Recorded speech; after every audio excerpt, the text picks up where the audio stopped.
honestly hasn't made up his mind either. And I think we're looking at still what Arkansas has done. We're still looking at other ideas that are out there. And again, I've told him that if we're going to do it this year or whatever his decision might be, that needs to be done very quickly, obviously. And I think he just tested me out. I mean, we were discussing where I thought the Senate was and things of that nature. And I don't think the votes are there right now for a complete no expansion. Now, if there's something in between, we talked about that, and I just he's been very methodical, very thoughtful, in trying to figure out if there is some middle ground on this that won't obligate the people of the state of Tennessee to higher taxes in the end, yet at the same time provides more health care. And it is amazing. I actually was gone basically 24 hours from noon Tuesday to noon Wednesday. I went to Washington for the Republican Lieutenant Governors Association meeting. I'm on their board of directors. And listen to what other states have done or are thinking about is very interesting. This isn't just a matter on either side. And the governor said this, and I agree with him. It isn't as simple as just saying no or just saying yes. There is a lot of options that are out there that hadn't been explored yet, and I think it's willing. This may not happen this year. And there's no reason. I don't know. I'm not making a prediction, but once we talk about what Chaz was just saying a minute ago, there's no gun to our head. Matter of fact, the Supreme Court says we don't have to do it. And is there maybe some justification for holding off till next year and seeing how this is working out in other states? Possibly. I'm not saying that's a solution, but it's possible. Did he say anything about any negotiations at all with HHS? I know that he is talking to Kathleen Sebelius, absolutely. And I know he's talking with people with HHS. Negotiations, I guess that's the way you put it. Informational fact-finding mission is more about what will you allow and what you won't. For example, I know that HHS has said that we can charge co-pays and limit emergency room visits or things like that for people that over 100% of poverty level. Well, why can't you do it for people under 100% poverty level? Why is that the magic line? 100% of poverty level, you're 99%. You don't have to pay a co-pay for 101. You do. Can we actually open that up? That if you were to do something that everybody has to pay, have an investment in this. Can you require citizens that are in the expansion population as well as other populations, they have to have an annual physical? Can you require that? All that's in negotiation, and again, this is in great flux. There's no need for us to just throw up our hands one way or the other when there are, in, as you asked, negotiations, but I think it is more fact-finding. Do you think the How are Senate's you gonna on? vote on the... Go ahead, Chad. I was going to, just on... I figured y'all that one. Tenncare.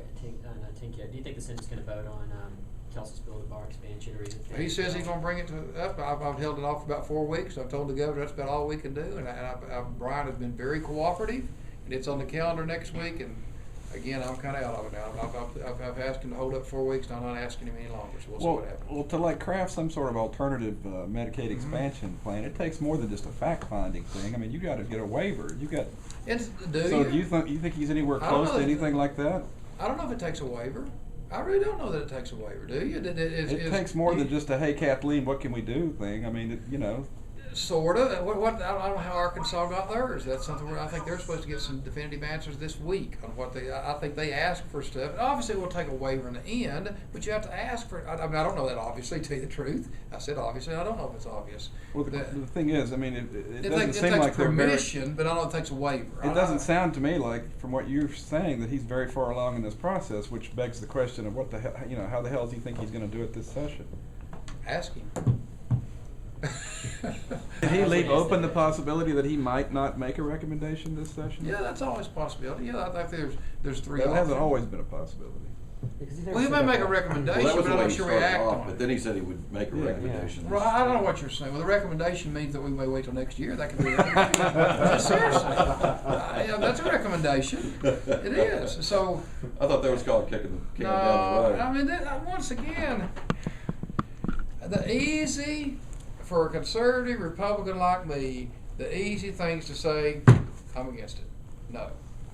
But the humanitarian side obviously says if we can cover 200,000 people, is there an option such as the Alabama where we're buying private insurance with this money? Why on that note? I've asked these questions, or asked him to ask these questions.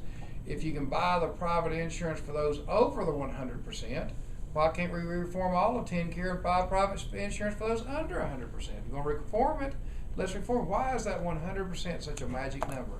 And folks, these aren't easy issues. I mean, if we made it tomorrow, you'd probably hear next week criticize because we made a hasty issue, a hasty decision. So we're legitimately, and there may not be time this year, but so what? I mean, there's not a gun to our head. There really is. I think what would happen, and I would assume that we have 3 years where the federal government is paying 100%. That's still 100% of what, but paying 100% of this program, and we may be down 2 years where they're paying 100% if we were to meet over the. That's what Virginia did, by the way. I live 5 miles from Virginia. I know the speaker up there, Speaker Howell, know him very well, but Lieutenant Governor Bowling, I was with him yesterday, that they have set up a committee to see if there's ways that we can actually get hospitals to buy into this too, to make sure we have payment reform, to make sure that we have get more free market into the system, and that's what they've done. And I don't think that's necessarily a bad idea, because this is a huge decision for the citizens of the state of Tennessee, both the people receiving the service and taxpayers. Summer study. I wouldn't call it summer study. I mean something more legitimate than what most summer studies are. Okay? Well, isn't the reason there's not time? This is a spring, summer, and fall study. Well, isn't the reason there may not be time this year because you're not going to go into June? That's a possibility, but that doesn't mean we stay here because of that. Well, why not? I mean, why should we? Why should we? You can always call back in a special session. Well, you got 180,000 people who could benefit from this. You got a number of businesses saying that they're going to get slapped with tax penalties if it doesn't go through. So you're saying we should stay in June? I'm saying that you said there's not enough time. I mean, maybe because you're leaving in April. No, I don't disagree. We can always call us back for that. But there's no reason for us to hang around. So you're suggesting because it's one issue, we need to hang around till June, pay per diem to 132 members to wait on a decision. That is a terrible way to run a railroad. We need to go ahead and adjourn on time if, and only if, that there's some legitimate decision come down the road. There's always the option of special session. I'm not advocating that. Matter of fact, I'd advocate against it. But that's always an option as opposed to paying 132 members to sit around for 2 months as we've done for a decade around here. Well, they've done that in the past. I know that. That's the reason I'm not doing it. I'm speaker now, and Beth Harwell's speaker, and we're not doing that any longer. Arguing that I didn't pass this bill on a federal level, I'm sorry. I'm not going to obligate the taxpayers of the state of Tennessee because the federal government made a bad decision. And I'm not real sure about those numbers. Let's put it this way. There was a guy, the people that came up with that was not, the NFIB does not agree with those numbers. Ask Jim Brown about that. So I don't know about that, but I count that as zero pressure on me.